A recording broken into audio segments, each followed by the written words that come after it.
PPR ಕೊಟ್ಟಿದ್ರಲ್ಲ 12 ವರ್ಷದಿಂದ 14 ವರ್ಷದಿಂದ ಕೊಟ್ಟಾಗ್ಲೇ ಇದರ ಅಬ್ಜೆಕ್ಷನ್ ಹಾಕ್ಬೋದಾಗಿತ್ತು. ಈ ಹಾಗೆ ಮೇಕೆದಾಟಿಗೆ ಅಬ್ಜೆಕ್ಷನ್ ಹಾಕಿದ್ರು, ಪ್ರಾರಂಭ ಮಾಡ್ಲಿಕ್ಕೆ ಬಿಡ್ಲಿಲ್ಲ. ಅವಾಗ್ಲೇ ಇದು ಅಡಚಣೆ ಮಾಡಿದ್ರೆ ಅದಕ್ಕೆ ಅಲ್ಲೇ ಸಮಜಾಯಿಷಿ ಕೊಡ್ಬೋದಾಗಿತ್ತು. ಅದಕ್ಕೆ ಏನಾದ್ರು ಆಲ್ಟರ್ನೇಟ್ ಏನಾದ್ರು ಸೊಲ್ಯೂಷನ್ ಕಂಡುಹಿಡಿಬೋದಾಗಿತ್ತು. DPR ಕೊಟ್ಟು 2014ರಲ್ಲಿ ಗುದ್ಲಿ ಪೂಜೆ ಆದ್ಮೇಲೆ ಈಗ ಮುಕ್ತಾಯ ಅಂತ ಬಂದಾಗ ಈಗ ಅಡಚಣೆ ಮಾಡೋದು ತಪ್ಪು.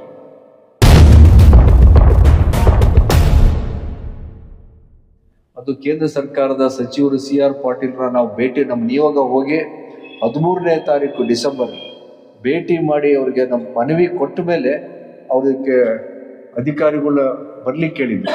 ಬಂದು ಅಲ್ಲೆಲ್ಲ ಉತ್ತರ ಕೊಟ್ಟು ಬಂದಿದ್ದಾರೆ. ಪೂರ್ತಿ ಡಾಕ್ಯುಮೆಂಟ್ಸ್ನ ಫೋಟೋ ಸಮೇತ, ವಿಡಿಯೋ ಸಮೇತ, GI ಸಮೇತ ಕೊಟ್ಟು ಬಂದಿದ್ದಾರೆ. ಅಲ್ಲಿಗೂ ಕ್ಲಿಯರೆನ್ಸ್ ಕೊಡ್ಲಿಲ್ಲ ಅಂತ ಹೇಳಿದ್ರೆ ಒಂದು ಕೇಂದ್ರ ನಮ್ಮ ಸಚಿವರು, ನೀರಾವರಿ ಸಚಿವರು, ಉಸ್ತುವಾರಿ ಸಚಿವರುಗಳು, ಇಲ್ಲಿ 8 ಜಿಲ್ಲೆ ಉಸ್ತುವಾರಿ ಸಚಿವರುಗಳೆಲ್ಲರೂ ಡೆಲ್ಲಿ ಒಂದು ನಿಯೋಗ ಹೋಗ್ತಾರೆ.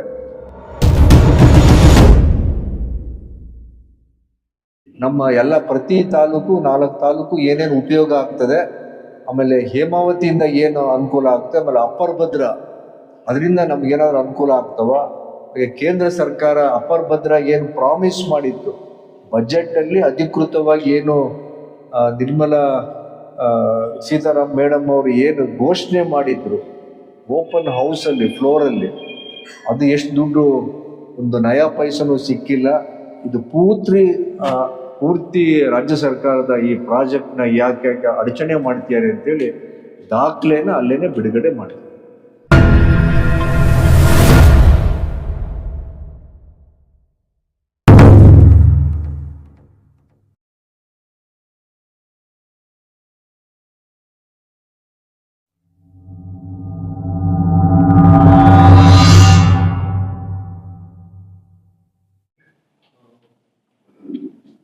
ಎತ್ತಿನಹೊಳೆ ನೀರಾವರಿ ಯೋಜನೆಗೆ ಸಂಬಂಧಪಟ್ಟಂತ ವ್ಯವಸ್ಥಾಪಕ ನಿರ್ದೇಶಕರು ಹಾಗೂ ಮುಖ್ಯ ಇಂಜಿನಿಯರು ಆನಂದ್ ಅವರ ಜೊತೆ ಇವತ್ತು ಮೀಟಿಂಗ್ ಕರೆದಿದ್ರು.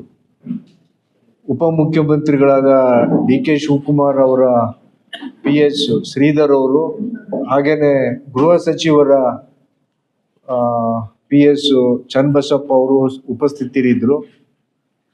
ವಾಸ್ತವವಾಗಿ ಏನ್ ನಡೆದಿದೆ, ಇಲ್ಲಿವರೆಗೂ ನಡೀತಕ್ಕಂಥ ಎಲ್ಲ ಘಟನಾವಳಿಗಳು, ಇವ್ರ ಕಡೆಯಿಂದ, ಅಧಿಕಾರಿಗಳ ಕಡೆಯಿಂದ, ವಿಶ್ವೇಶ್ವರಯ್ಯ ಜಲ ನಿಗಮ ಅಡಿಯಲ್ಲಿ ಬರ್ತಕ್ಕಂಥ ಎತ್ತಿನಹೊಳೆ ನೀರಾವರಿ ಯೋಜನೆ, ಈ ಅಧಿಕಾರಿಗಳು ಏನೇನು ಅವ್ರಿಗೆ ಸಮಜಾಯಿಷಿ ಕೊಟ್ಟಿದ್ದಾರೆ, ಯಾವ್ಯಾವ ಡಾಕ್ಯುಮೆಂಟ್ಸು ರೆಕಾರ್ಡ್ಸ್ಗಳು ಅವ್ರಿಗೆ ಸಬ್ಮಿಷನ್ ಮಾಡಿದ್ದಾರೆ, ಇವ್ರು ಏನ್ ಜಸ್ಟಿಫಿಕೇಶನ್ ಕೊಟ್ಟಿದ್ದಾರೆ, ಎಷ್ಟು ಬಾರಿ ಅವರು ಸಬ್ ಕಮಿಟಿ ಡೆಲ್ಲಿಯಿಂದ ಇಲ್ಲಿಗೆ ಬಂದಿದ್ರು, ಯಾವ್ಯಾವ ತಾಲೂಕು ಜಿಲ್ಲೆಗಳನ್ನ ಅವರು ಭೇಟಿ ಕೊಟ್ಟಿದ್ದಾರೆ ಅಂತೇಳಿ 2.5 ತಾಸು ಅದನ್ನ ಮೀಟಿಂಗ್ ಮಾಡಿ, ಹಾಗಾಗಿ ಬೆಳಿಗ್ಗೆ ಇದ್ದದ್ದು 11:30ವರೆಗೆ ಇದ್ದಿದ್ದನ್ನ ಮಧ್ಯಾಹ್ನಕ್ಕೆ ಮುಂದಕ್ಕೆ ಹಾಕಿದ್ವಿ.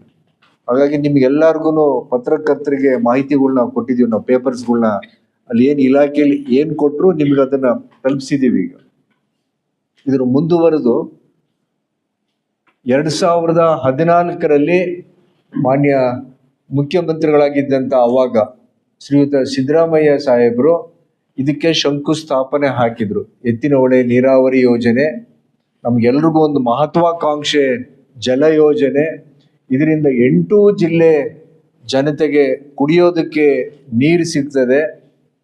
ಒಟ್ಟು 76 ಲಕ್ಷ ಜನಕ್ಕೆ, ಜಾನುವಾರುಗಳಿಗೆ ನೀರಿನ ಸೌಲಭ್ಯ ಸಿಗುತ್ತೆ ಕುಡಿಲಿಕ್ಕೆ. ಕೆರೆಗಳಿಗೆ 582 ಕೆರೆಗಳಿಗೆ ನೀರು ದೊರಕುತ್ತೆ.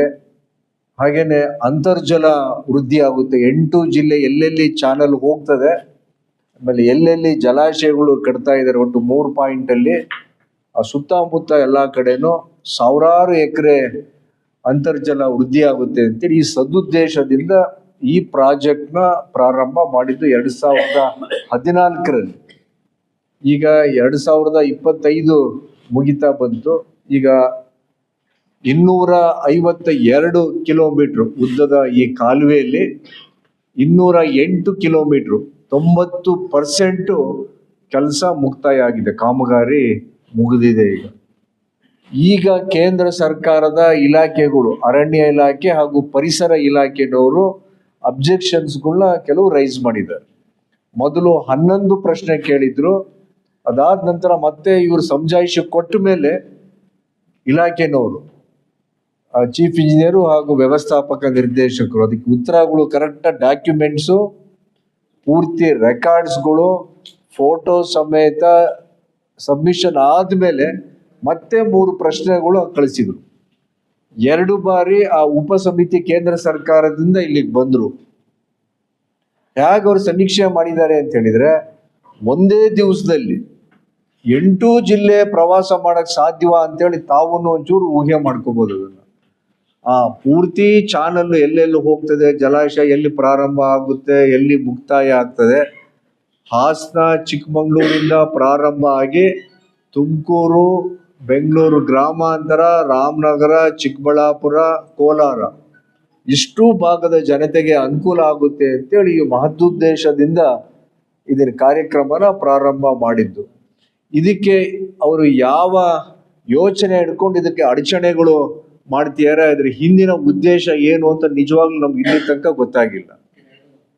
ಇದೇ ತಿಂಗಳ 14ನೇ ತಾರೀಕು 13ನೇ ತಾರೀಕು ನವದೆಹಲಿಯಲ್ಲಿ CR ಪಾಟೀಲ್ ಸಾಹೇಬ್ರನ್ನ, ಕೇಂದ್ರ ಜಲಶಕ್ತಿ ಸಚಿವರನ್ನ ನಾವು ಭೇಟಿ ಮಾಡಿದಾಗ, ಇಲ್ಲ ನಾವು ಆಲ್ರೆಡಿ ಸಮಿತಿ ನಿಮ್ಮಲ್ಲಿ ಭೇಟಿ ಕೊಟ್ಟಿದ್ದಾರೆ ಕರ್ನಾಟಕಕ್ಕೆ, ಪೂರ್ತಿ ರಿಪೋರ್ಟ್ಸ್ ತಗೊಳ್ತೀನಿ, ಇನ್ನೊಮ್ಮೆ ಬೇಕಾದ್ರೆ ಆ ಸಬ್ ಕಮಿಟಿದವ್ರು ಬಂದಲ್ಲಿ ಪರಾಮರ್ಶೆ ಮಾಡಿ ನಮ್ಗೆ ಇದು ಯಾವುದೇ ಕಾರಣಕ್ಕೂ ಇದನ್ನ ಹಾಲ್ಟ್ ಮಾಡಬೇಕು, ತೊಂದರೆ ಕೊಡಬೇಕು, ಯಾವುದೇ ವಿಘ್ನ ಮಾಡಬೇಕು ಅಂತ ನಮ್ಮ ಉದ್ದೇಶ ಇಲ್ಲ.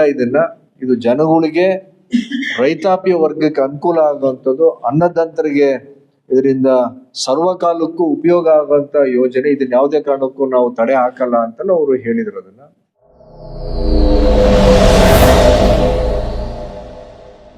ಮತ್ತೆ ಇಲ್ಲಿ ಬಂದು ಅಧಿಕಾರಿಗಳನ್ನ ಭೇಟಿ ಮಾಡಿದ್ವಿ. ಅವರು ಡೆಹ್ರಾಡೂನ್ಗೆ ಹೋಗಿ ಅಲ್ಲಿ ಪರಿಸರ ಇಲಾಖೆಗೆ ಪೂರ್ತಿ ಮತ್ತೊಮ್ಮೆ 3ನೇ ಬಾರಿ ಸಮಜಾಯಿಷಿ ಕೊಟ್ಟು ಡಾಕ್ಯುಮೆಂಟ್ಸ್ಗಳನ್ನ ಕೊಟ್ಟು ಬಂದ್ರು. ಹಾಗೇನೆ ಡೆಲ್ಲಿಗೂ ಹೋಗಿ ಬಂದ್ರು ಅಧಿಕಾರಿಗಳು. ಬೆಳಗಾವಿ ಅಧಿವೇಶನ ನಡೆಯುತ್ತಿರೋ ಸಮಯದಲ್ಲಿ ನಾವು ಇದೇ ಉದ್ದೇಶಕ್ಕೆ ಕೇಂದ್ರ ಸರ್ಕಾರದ ಇಲಾಖೆಗಳಿಗೆ ಎಚ್ಚರಿಕೆ ಆಗಲಿ, ಜನಗಳಿಗೆಲ್ರಿಗೂ ಅರಿವು ಮೂಡಿಸುವಂತ ಕೆಲಸ. ಈ 8 ಜಿಲ್ಲೆ ಜನಗಳಿಗೂ ಇದು ಗೊತ್ತಾಗಬೇಕು. ರೈತಾಪಿ ವರ್ಗದವ್ರಿಗೆ ಹೌದು ಯಾವ ಕಾರಣದಿಂದ ಕೇಂದ್ರ ಸರ್ಕಾರದ ಈ ಇಲಾಖೆಗಳು ಇದನ್ನ ತಡೆ ಹಿಡಿತಾ ಇದ್ದಾರೆ, ಇದನ್ನ ನಾವುಗಳೆಲ್ಲ ಧ್ವನಿ ಎತ್ತಿದ್ರೆ, ನಮ್ದೇ ಆದಂತ ಜಲಧ್ವನಿ ಅಂತ ನಾವು ಶುರು ಮಾಡಿದ್ರೆ ಅವ್ರಿಗೂ ಎಚ್ಚೆತ್ಕೊಳ್ತಾರೆ. ಹೌದು, ನಾವು ಸುಮ್ಮನೆ ಏನೋ ಅಡಚಣೆ ಮಾಡಿ ಡಾಕ್ಯುಮೆಂಟ್ಸ್ ರೆಕಾರ್ಡ್ಸ್ಗಳನ್ನ ಬಿಲ್ಡ್ ಮಾಡಿ 90% ಕಾಮಗಾರಿ ಮುಗಿದು 76 ಲಕ್ಷ ಜನಗಳು ಹಾಗೂ ಜಾನುವಾರುಗಳಿಗೆ ಅನುಕೂಲ ಆಗುವಂತ ಈ ದೊಡ್ಡ ಉದ್ದೇಶದಿಂದ ಪ್ರಾರಂಭ ಆಗಿರತಕ್ಕಂಥ ಯೋಜನೆಗೆ ನಾವು ಕಲ್ಲು ಹಾಕಿದ್ರೆ ನಮ್ಮ ಮೇಲೆ ಏನು ಜನ ತಿರುಗಿ ಬೀಳ್ತಾರೆ, ಎಲ್ಲಿ ಅದು ಬೇರೆ ತರ ಜನಗಳ ಅಭಿಪ್ರಾಯ ಬೇರೆ ತರ ಹೊರ ಹೊಮ್ಮುತ್ತದೆ, ಒಂದು ಆಂದೋಲನ ತರ ಇದು ಪ್ರಾರಂಭ ಆಗ್ಬೋದು ಅಂತ ಹೇಳಿ ಅಧಿಕಾರಿಗಳು ಒಮ್ಮೆ ಭೇಟಿ ಕೊಟ್ರು. ಇವ್ರ ಅಧಿಕಾರಿಗಳನ್ನ ಅಲ್ಲಿಗೆ ನಮ್ಮ ಕರ್ನಾಟಕದ ಈ ಯೋಜನೆ ಅಧಿಕಾರಿಗಳನ್ನ ಡೆಲ್ಲಿಗೂ ಬರೋ ತರ ಕರೆದ್ರು. ಇವರು ಹೋಗಿ ಎಲ್ಲ ಕೊಟ್ಟು ಬಂದ್ರು. 2 ದಿವಸ ಅಲ್ಲೇ ಇದ್ದು ಮತ್ತೊಮ್ಮೆ 3ನೇ ಬಾರಿ ಸಮಜಾಯಿಷಿ ಕೊಟ್ಟು ಬಂದಿರು. ಇಷ್ಟೆಲ್ಲ ಆದ್ಮೇಲೆ ಈಗ ನಾವು ಪ್ರತಿ ತಾಲೂಕಲ್ಲೂ ಜನಗಳನ್ನ ಎಚ್ಚರಿಸುವಂತ ಕೆಲಸ, ಅವ್ರಿಗೆ ಅರಿವು ಮೂಡಿಸುವಂತ ಕೆಲಸ, ಇಲ್ಲಿವರೆಗೂ ಏನ್ ಕಾಮಗಾರಿ ನಡೆದಿದೆ, ಎಷ್ಟು ಜನಕ್ಕೆ, ಹಾಗೇನೆ ದನ ಕರುಗಳಿಗೆ ಅಂತರ್ಜಲ ಎಲ್ಲೆಲ್ಲಿ ಇದರಿಂದ ಉಪಯೋಗ ಆಗ್ತದೆ ಅಂತೇಳಿ ಇದನ್ನ ಅಭಿಪ್ರಾಯ ಮೂಡಿಸ್ಬೇಕು ಅಂತ ಬಂದಿದ್ದೀವಿ. ಹಾಗೇನೆ ಇವತ್ತು ಚಿಕ್ಕನಾಗಹಳ್ಳಿಗೆ ಭೇಟಿ, ಇಲ್ಲಿ ಇವತ್ತು ಈ ಸಭೆಗೆ ಉದ್ದೇಶ ನಿಮ್ಮ ಮಾಧ್ಯಮದವರಿಗೆ ಇದರ ಸಂಪೂರ್ಣ ವಿಷಯ ಗೊತ್ತಾಗ್ಲಿ. ಹಾಗೇನೆ ತುಮಕೂರಿನಲ್ಲಿ ನಾವು ಕಾರ್ಯಕ್ರಮನ ಯಶಸ್ವಿಯಾಗಿ ಮಾಡಿದ್ವಿ. ಅದರ ಮುಂದುವರೆದು ಈಗ KB ಕ್ರಾಸ್ ಹತ್ರ ಇರ್ತಕ್ಕಂಥ ಟೋಲ್ ಬಳಿ, ಟೋಲ್ ಹತ್ರನೇ ಅದು ಚಾನಲ್ ಹೋಗ್ತದೆ, ಚಾನಲ್ ಅಲ್ಲಿ ಓಪನ್ ಇದೆ. ಅಲ್ಲಿ 1 ತಿಂಗಳ ಹಿಂದೆ ಅಲ್ಲಿ ಇವರು ಗೃಹ ಸಚಿವರು ಹಾಗೂ ಇಲಾಖೆ ಅಧಿಕಾರಿಗಳು, ವಿಶ್ವೇಶ್ವರಯ್ಯ ಜಲ ನಿಗಮ, ಎತ್ತಿನಹೊಳೆ ನೀರಾವರಿ ಯೋಜನೆ ಅಧಿಕಾರಿಗಳೆಲ್ಲ ಸಭೆ ಸೇರಿ ಅದನ್ನ ಸ್ಪಾಟ್ ನ ಇನ್ಸ್ಪೆಕ್ಷನ್ ಮಾಡಿದ್ರು. ಅದೇ ಜಾಗದಲ್ಲೇನೆ ನಾವೊಂದು ಸಭೆ